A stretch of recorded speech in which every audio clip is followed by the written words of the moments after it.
Hello दोस्तों, welcome to IQ plus academy. आज की इस वीडियो में दोस्तों हम लोग बिहार सचिवालय सहायक जो 2022 में होने वाला है उसके प्रैक्टिस सेट को देखेंगे दोस्तों, क्योंकि IQ प्लस एकेडमी ने लॉन्च किया है प्रैक्टिस सेट, जो कि टोटल 10 प्रैक्टिस सेट होंगे दोस्तों। और उसमें भी आपको कुछ फ्री वर्जन भी मिलेंगे और कुछ पेड वर्जन भी होंगे दोस्तों, है ना। चलिए अपने पहले सेट की तरफ चलते हैं और वीडियो को स्टार्ट करते हैं। देखिए, अपना पहला प्रैक्टिस सेट है जिसमें अपना पहला क्वेश्चन है, क्या कह रहा है। समान अध्ययन से तिब्बत में मानसरोवर झील के पास जिस नदी का स्रोत है, मतलब मानसरोवर झील से कौन सी नदी ओरिजिनेट होती है, कौन सी नदी का उद्गम स्थल है मानसरोवर झील, है ना, तिब्बत में। तो दोस्तों हमें पता है सतलज और सिंध नदी भी आपकी मानसरोवर से ही निकलती है ना, जो कि आपका नॉर्थ इंडिया से होते हुए पाकिस्तान को क्रॉस करते हुए उधर के साइड जाकर गिर जाती है एक समुद्र में, है ना। और वही अगर मैं ब्रह्मपुत्र की बात करूं तो ये आपका चाइना से होते हुए अरुणाचल प्रदेश को होते हुए आपका असम को क्रॉस करते हुए फिर आपका इधर बंगाल को क्रॉस करते हुए बे ऑफ बंगाल में आपकी गिर जाती है ना। और ये जो ब्रह्मपुत्र नदी जो है दोस्तों, ये सबसे चौड़ी नदी भी है ना, जो कि हमें पता है। और इस पर सबसे बड़ा नदी द्वीप भी है और सबसे छोटा भी नदी द्वीप ब्रह्मपुत्र नदी पे ही है ना, याद कर लीजिएगा दोस्तों। चलिए, तो इसका राइट आंसर ऑप्शन डी हो जाएगा, है ना। चलिए अगले प्रश्न पे चलते हैं दोस्तों। हुंडू प्रपात निर्मित है। देखिए, सबसे पहले हमें समझना होगा कि प्रपात क्या होता है। एक्चुअली जल जो होता है ना, एक बड़े हाइट से नीचे की तरफ गिरती है ना, बड़े हाइट से, तो इसी वाले एरिया को क्या बोलते हैं, प्रपात बोलते हैं, जल प्रपात। तो इसका नाम है हुंडू प्रपात। कहाँ पे है दोस्तों हुंडू प्रपात, कहाँ पे बना हुआ है। तो दोस्तों ये जो बना हुआ है वो सुवर्ण रेखा नदी पर बना हुआ है ना, जो कि झारखंड एरिया में पड़ता है, याद कर लीजिएगा दोस्तों, है ना। चलिए अगले प्रश्न पे चलते हैं दोस्तों। भारत के निम्नलिखित इस्पात संयंत्रों में से कौन सा सार्वजनिक क्षेत्र के अंतर्गत नहीं आता है। सार्वजनिक क्षेत्र के अंतर्गत नहीं आता है मतलब पब्लिक प्रॉपर्टी कौन सी नहीं है, प्राइवेट प्रॉपर्टी है, इसका मतलब यही ना। तो देखिए, भिलाई जो है, राउरकेला और दुर्गापुर, ये तीनों के तीनों आपके क्या हैं, तो ये तीनों गवर्नमेंटल है ना। लेकिन यहाँ पे टिस्को जो है दोस्तों, ये गवर्नमेंटल नहीं है, ये आपका टाटा ग्रुप का है ना, टाटा ग्रुप का है, याद कर लीजिएगा दोस्तों। टाटा ग्रुप का है, टाटा टिस्को, है ना, टिस्कोन। ये एक्चुअली क्या करता है कि इसका फुल फॉर्म भी कई एग्जामों में पूछ लिया गया है, तो ये भी मैं आपको बता देता हूँ। Tata iron steel corporation organization, है ना, याद कर लीजिएगा दोस्तों। चलिए अगले प्रश्न को देखते हैं दोस्तों। भारत की तटरेखा है,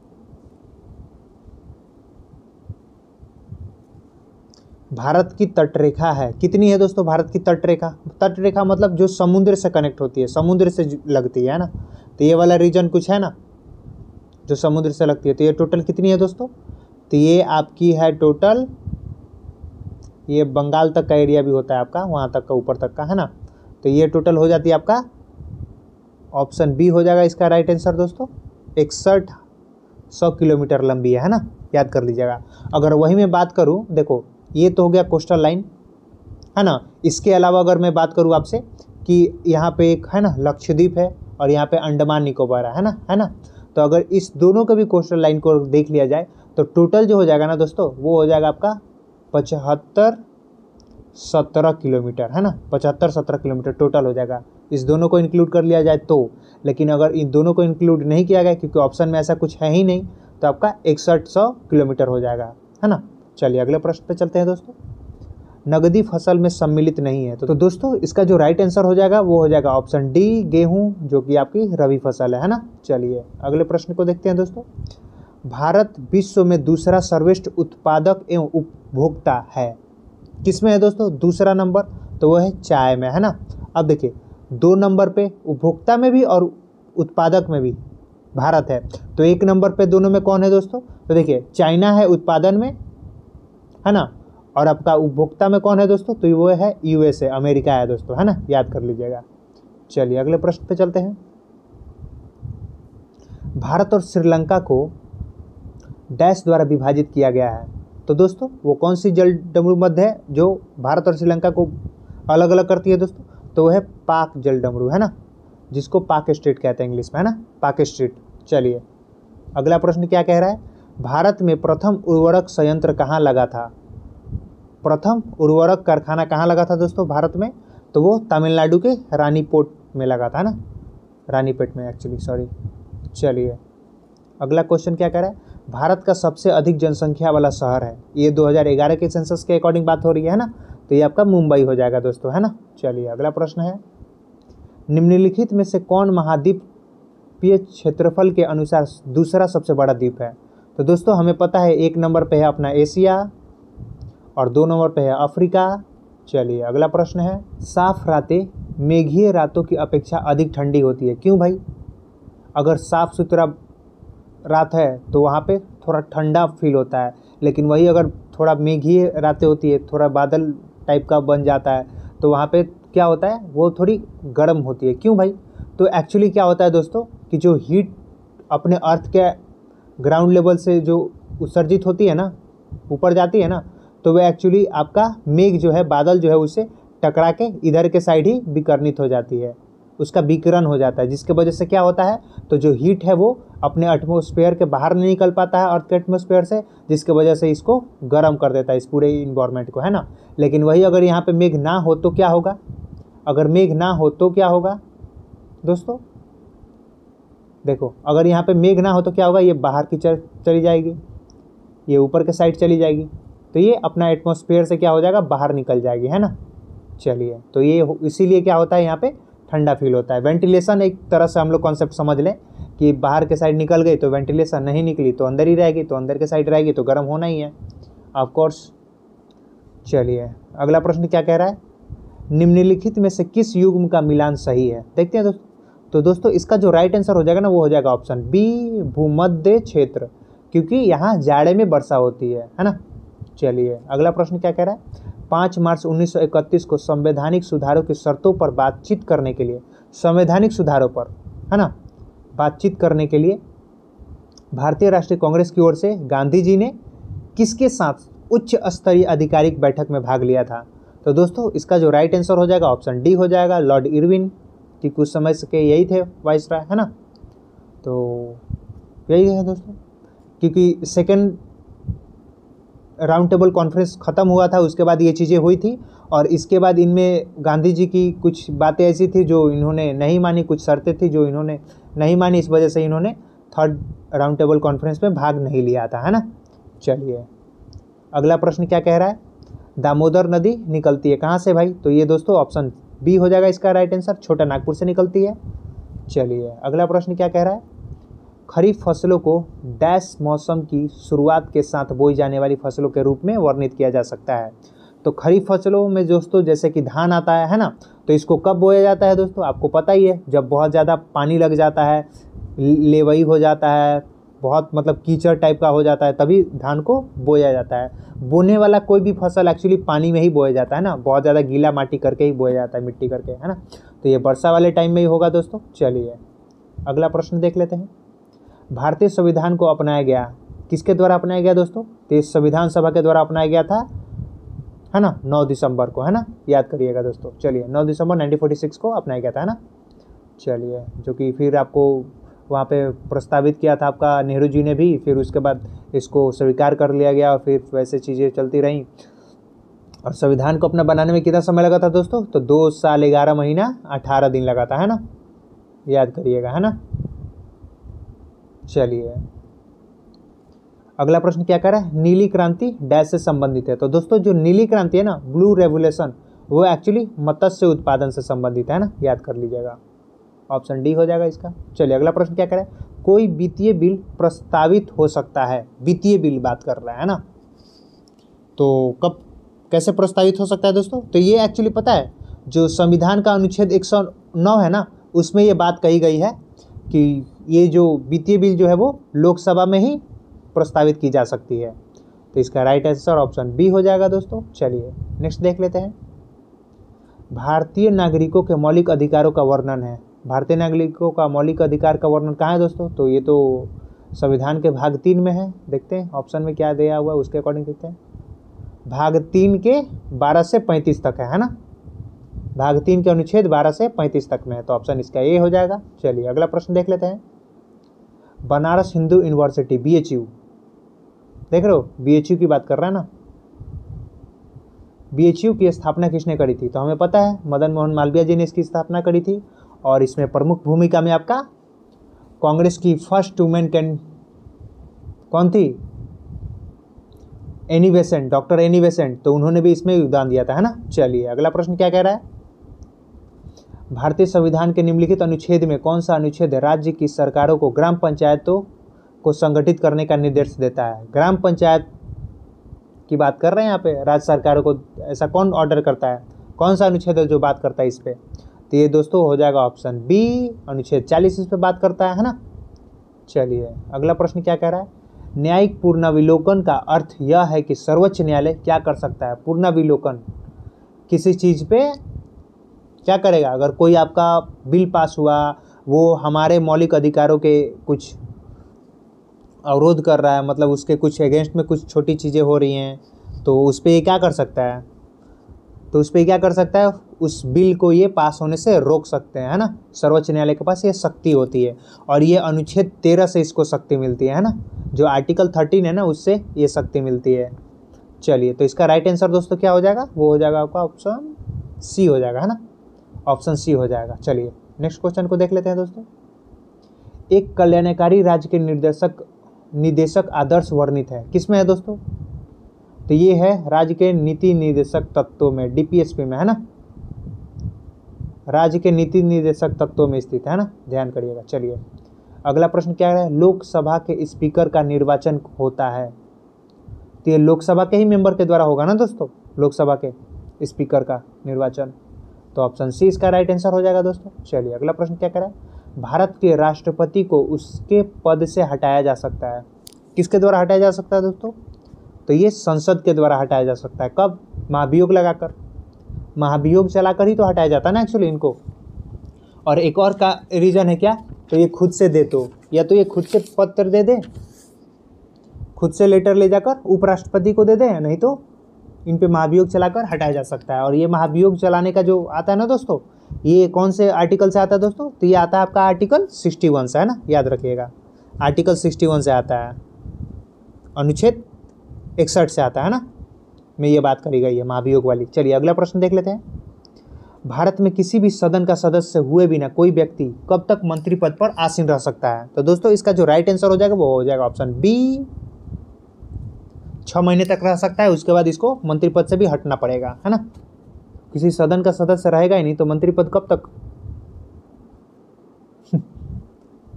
रहेंगे। चलिए अगला प्रश्न क्या कह रहा है? भारत का प्रजातंत्र इस तथ्य पर आधारित है कि, प्रजातंत्र किस पे आधारित है भाई? तो हम लोग तो जनता है भाई, तो जनता को सरकार को चुनने और बदलने का अधिकार तो है ही। 5 साल तक का देख लेंगे तुम्हारे को, 5 साल बाद अगर नहीं करोगे कुछ तो यही होता है ना अपना। तो ऑप्शन सी इसका राइट आंसर हो जाएगा दोस्तों। चलिए अगला प्रश्न क्या कह रहा है? राष्ट्रपति राष्ट्रीय आपातकाल की घोषणा कर सकता है। हाँ भाई सही बात है, कर सकता है, लेकिन कब कर सकता है वो भी कुछ रीजन है।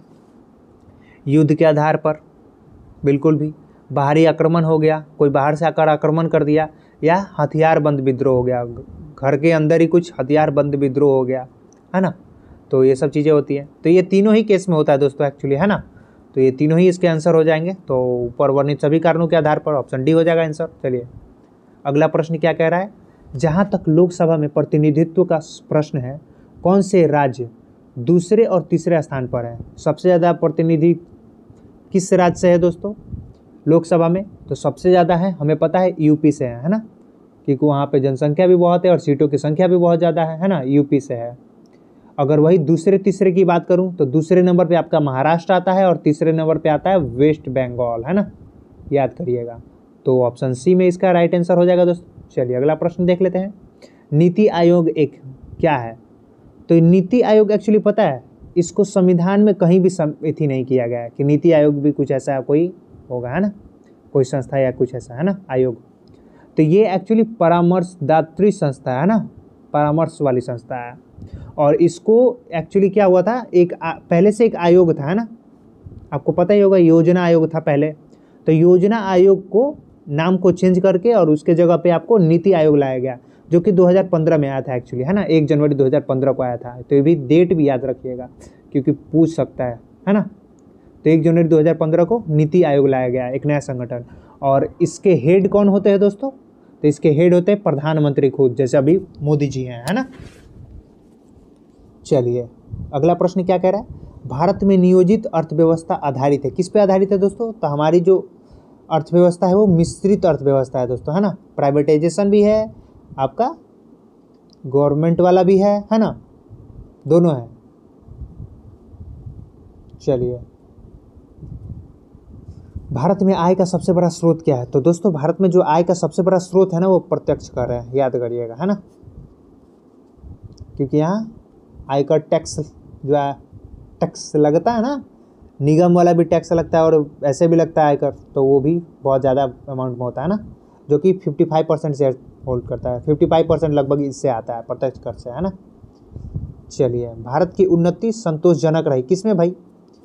तो दोस्तों ये जो है वो कुल राष्ट्रीय उत्पादन में बढ़ोतरी के संबंध में संतोषजनक लगभग रही है ना। तो इसका राइट आंसर ऑप्शन ए हो जाएगा। चलिए अगला प्रश्न क्या कह रहा है?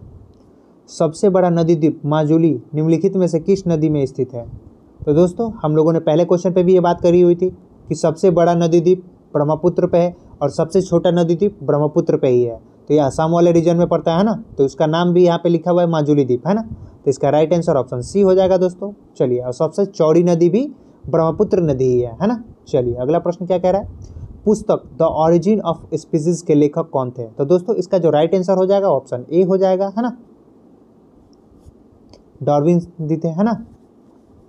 चलिए एक्चुअली ये जो एंथ्रो हमारे दोस्त जो पढ़ रहे होंगे, बीपीएससी का भी जो कर रहे होंगे, तो उनको ये पता होगा, है ना। एंथ्रो में ये डार्विन नाम का आदमी जो है बहुत ज़्यादा फेमस है। चलिए अपने किस कार्यकारिणी कमेटी में कांग्रेस ने जमींदारी उन्मूलन की नीति का अनुमोदन किया था? तो दोस्तों इसका जो राइट आंसर हो जाएगा वो कार्यकारिणी कमेटी 1945 में किया था, है ना, अनुमोदन। चलिए अगला प्रश्न देख लेते हैं। कथकली की जड़ें किस राज्य में है? तो दोस्तों कथकली एक फेमस डांस है, कहाँ का है दोस्तों? तो वो केरल का सुप्रसिद्ध है ना। चलिए अगला प्रश्न क्या करें? गांधी जी का चंपारण सत्याग्रह, तिनकठिया प्रणाली, है ना, शुक्ला जी ने इनको बुलाया था, राजकुमार शुक्ला जी ने 1917 में, याद है ना। गांधी जी का पहला सत्याग्रह प्रयोग जो कि फेमस हुआ और ये इतना ज़्यादा प्रचलित हो गया कि क्या बताऊँ। चलिए बहुत ही अच्छा मतलब क्वेश्चन है और इम्पोर्टेंट भी है सारे एग्जाम के लिए। चलिए अगला प्रश्न क्या कह रहा है? अगस्त 1858 में ब्रिटिश संसद ने एक अधिनियम पारित किया जिसमें कंपनी के शासन को समाप्त कर दिया गया। अब इस अधिनियम का नाम क्या है? वो जो एक्ट आया था उसका नाम क्या है? तो दोस्तों इसका जो राइट आंसर हो जाएगा वो हो जाएगा आपका ऑप्शन बी, भारत शासन अधिनियम आया था, है ना। ये एक्चुअली 1857 की जो क्रांति हुई थी जिसमें समझ गई थी जो ब्रिटिश की रानी थी, वो महारानी थी, वो कि नहीं अब कुछ चीज़ें हाथ से बहक जाने वाली है, जिस वजह से सत्ता को अपने हाथ में लो और उसके बाद अपने अकॉर्डिंगली इसको मॉनिटर करो और उसको हैंडल करो, है ना। तो इन्होंने अपने हाथ में सब कुछ ले लिया, कंपनी के शासन को समाप्त कर दिया।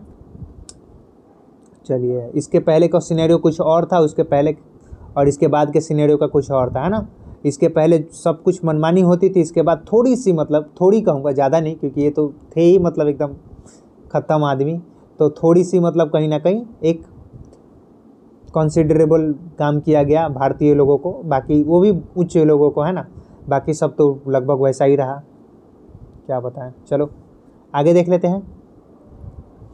भारतीय रेगिस्तान डैश पश्चिमी क्षेत्र में स्थित है। जैसा कि दोस्तों हमें पता है अरावली पर्वत, अरावली की पहाड़ियाँ जो हैं वहाँ से एक नदी निकलती है और जाके कच्छ में जो कच्छ रण कच्छ है वहाँ पे सम्मिलित हो जाती है एक्चुअली, सॉरी।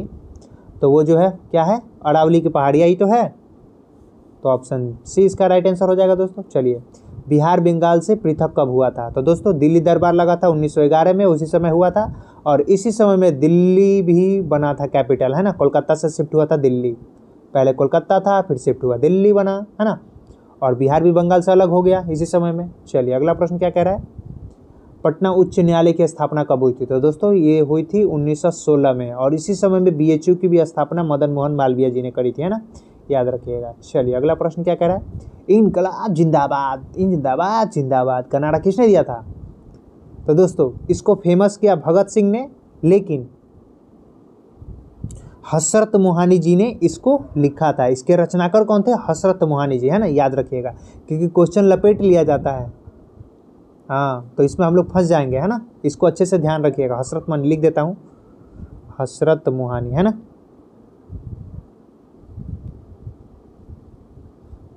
नोट कर लीजिएगा, हसरत मोहानी जी थे वो, इन्होंने इसकी रचना करी थी। चलिए अगला प्रश्न देख लेते हैं। 7 पहाड़ियों का शहर किसे कहा जाता है? तो दोस्तों 7 पहाड़ियों का शहर रोम को कहा जाता है, और इसको पोप का शहर भी कहा जाता है दोस्तों, है ना। चलिए, और न्यूयॉर्क को क्या कहा जाता है? बहुत अच्छी अच्छी बड़ी बड़ी बिल्डिंगों का शहर कहा जाता है ना, गुनचुम्बी बिल्डिंग, ऐसा समथिंग है। चलिए अगला क्या है?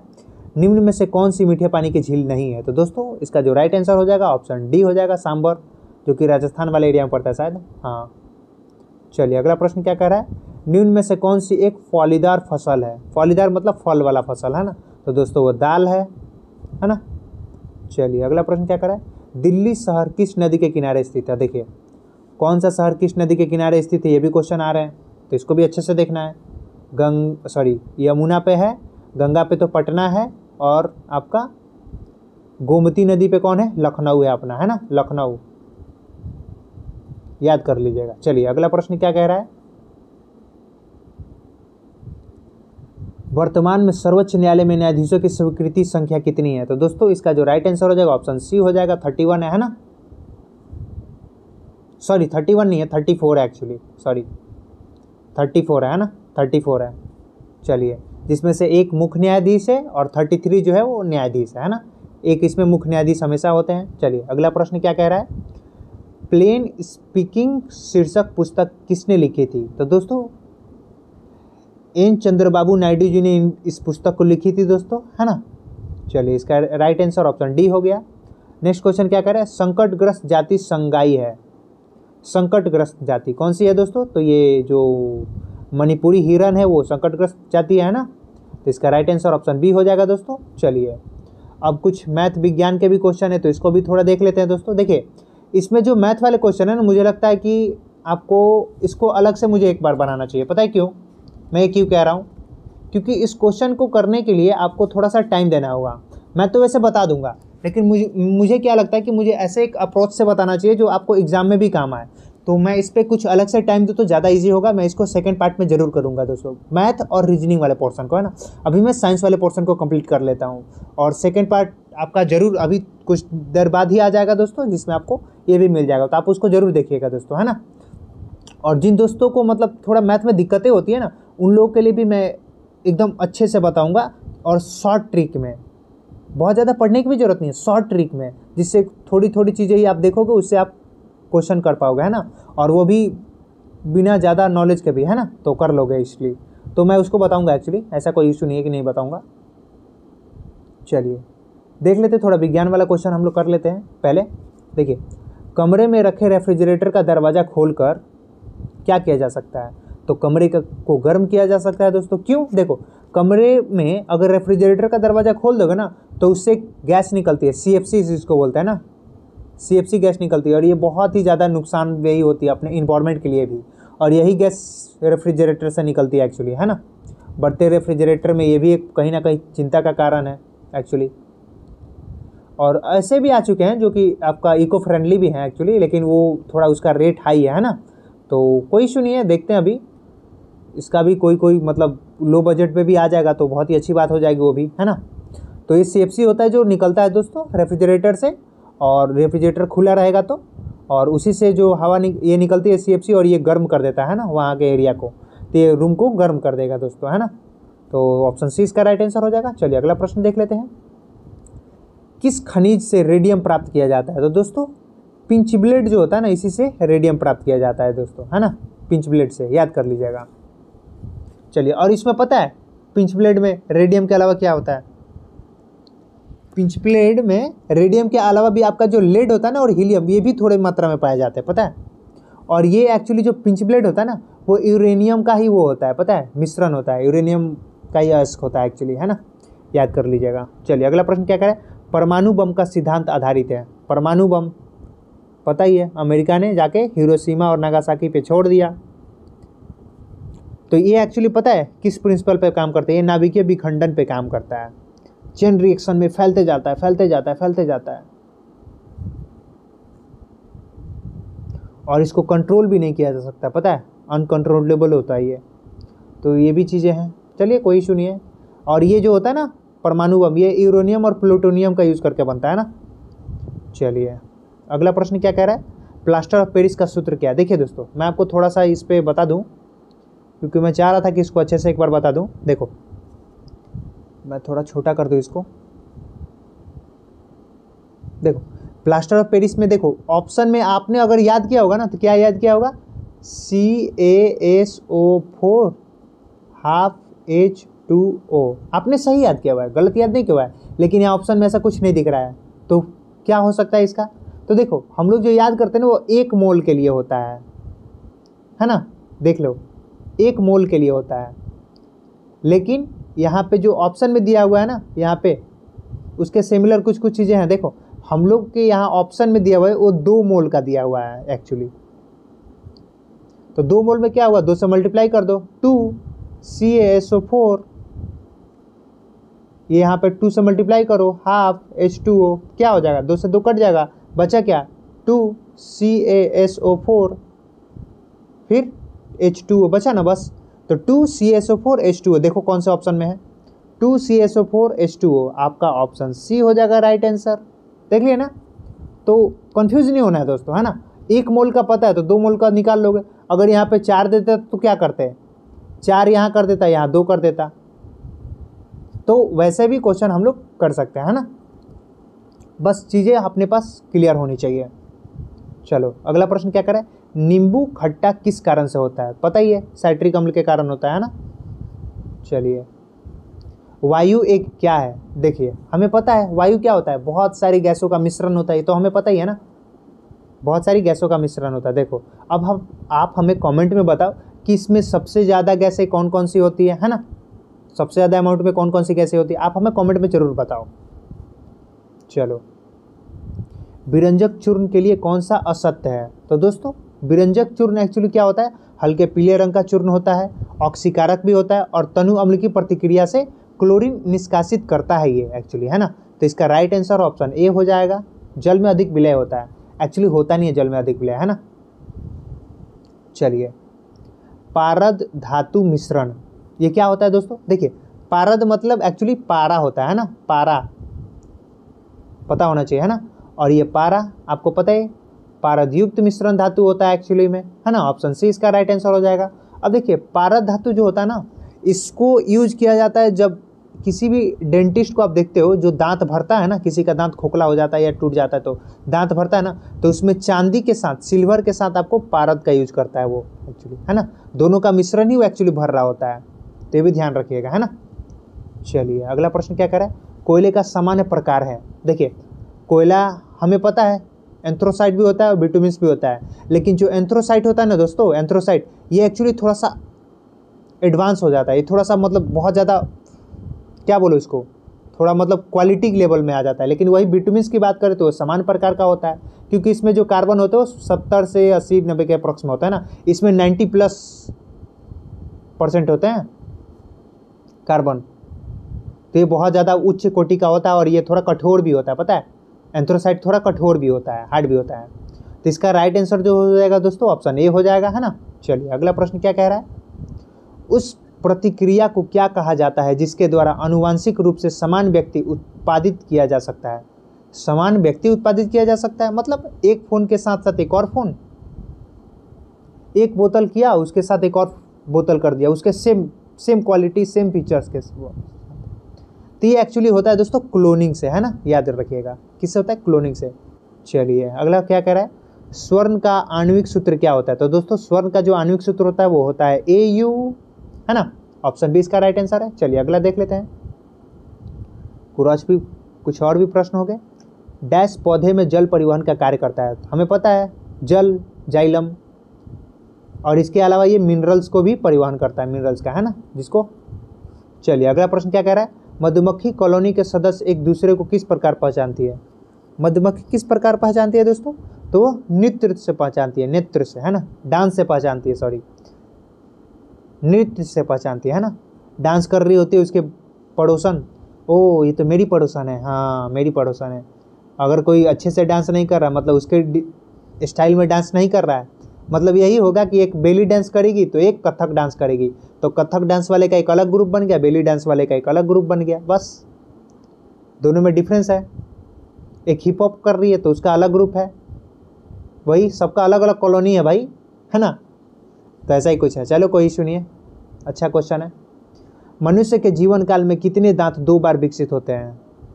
हमार दांतवा मत टूटिए, बढ़िया का दांतवा टूटिए, कुछ ऐसा बोलते थे क्या बचपन में हम लोग को पता है, बचपन में जब दांत टूटता था ना तो हम लोग ले जाकर एक कुआं के किनारे क्या करते थे, मट्टी खोद के उसमें गाड़ देते थे और कुछ 2-4 वर्ड बोलते थे, यार मुझे याद नहीं आ रहा एक्चुअली। अगर आप में से किसी को याद होगा तो प्लीज़ आप कमेंट में ज़रूर बताना मेरे को, यार मैं बहुत मिस कर रहा हूँ उसको। एक्चुअली इस क्वेश्चन को पढ़ने के बाद मुझे वो याद आ गया सडनली। तो इसमें जो रिपीट होते हैं दोस्तों वो कितने हैं, तो टोटल नंबर ऑफ टीथ जो है वो दोस्तों 20 है ना, 20 है, जो कि दोबारा आते हैं, उसके बाद कभी ना आएंगे, दांत टूट जाए तो गए। चलिए अगला क्वेश्चन क्या करें, मनुष्य के शरीर में पैरों की हड्डी क्या होती है? ठोस, कालिक, संधि और खोखली। तो दोस्तों इसका जो राइट आंसर हो जाएगा वो हो जाएगा ऑप्शन ए, खोखली होती है। मनुष्य के शरीर की जो पैरों की हड्डी होती है ना वो खोखली होती है। चलिए, मनुष्य की खोपड़ी में कुल कितनी अस्थियां होती है दोस्तों? तो मनुष्य की खोपड़ी में कुल जो अस्थियां होती है ना दोस्तों वो होती है 29। नंबर ऑफ अस्थियां जो है वो 29 है दोस्तों, है ना, याद करिएगा 29। आधुनिक मनुष्य के हाल का पूर्वज है कौन सा है भाई? पूर्वज कौन है, पूर्वज कौन है भाई आधुनिक मनुष्य का, मॉडर्न पुरुष का? तो दोस्तों इसका ऑप्शन हो जाएगा बी राइट आंसर, क्रो मग मनुष्य जो है वही इसका आंसर हो जाएगा दोस्तों। चलिए अगला प्रश्न क्या कह रहा है, माँ पौधे की भांति पौधा मिलता है। माँ पौधे की भांति पौधा कहाँ मिलता है दोस्तों? बीजों से मिलता है, ऑफकोर्स बीज से मिलता है भाई। कटा तना से मिलता है, ऑफकोर्स तना से मिलता है दोस्तों। गुलाब का क्या करते हैं हम लोग, तना ही तो काट के ले जाते हैं और फिर उसको लगाते हैं, तो उसी जो अगर वाइट कलर का फूल निकल रहा था तो वाइट कलर का ही निकलता है ना। अगर वही बीज की मैं बात करूँ तो अगर मालदेव का आम का बीज अगर खार के वही फेंक दोगे तो क्या होगा, उसको अगर मिट्टी के अंदर थोड़ा सा जाता है तो उससे क्या होता है, मालदेव का ही तो पेड़ निकलेगा ना, कोई दूसरा तो नहीं निकल जाएगा। तो चलिए, तो इसका ऑप्शन डी हो जाएगा दोस्तों, इन दोनों से, है ना। चलिए अगला क्या क्वेश्चन कह रहा है, मैथ को भी नेक्स्ट वाले पार्ट में करेंगे। हरगोविंद खुराना को किस आविष्कार के लिए सम्मानित किया गया? तो दोस्तों हरगोविंद खुराना जी जो थे वो जेनेटिक कोड की खोज करी थी, है ना, जीन के संश्लेषण के लिए जेनेटिक कोड की खोज करी थी, है ना। ये एक्चुअली इन्होंने 1968 में किया था, है ना, तो उस समय इनको ये पुरस्कार मिला था। चलिए कोई इशू नहीं है, आगे देख लेते हैं क्वेश्चन को। नेक्स्ट क्वेश्चन क्या कह रहा है, विकास का मुख्य कारक है। तो प्राकृतिक वर्ण ही विकास का मुख्य कारक है दोस्तों, तो इसका राइट आंसर ऑप्शन डी हो जाएगा। चलिए नेक्स्ट क्वेश्चन देख लेते हैं, कौन सा मूत्र प्रणाली का हिस्सा नहीं है? मूत्रवाहिनी, मूत्राशय, मूत्रमार्ग, ये तीनों तो हैं। देखिए ये जो है ना ब्रोकाई, ये एक्चुअली आपका श्वसन प्रणाली में यूज होता है, श्वसन प्रणाली में ही काम करता है ना, ये उसी का हिस्सा है ब्रोकाई, है ना, रेस्पिरेटरी सिस्टम का। चलिए तो दोस्तों आपको ये वीडियो कैसा लगा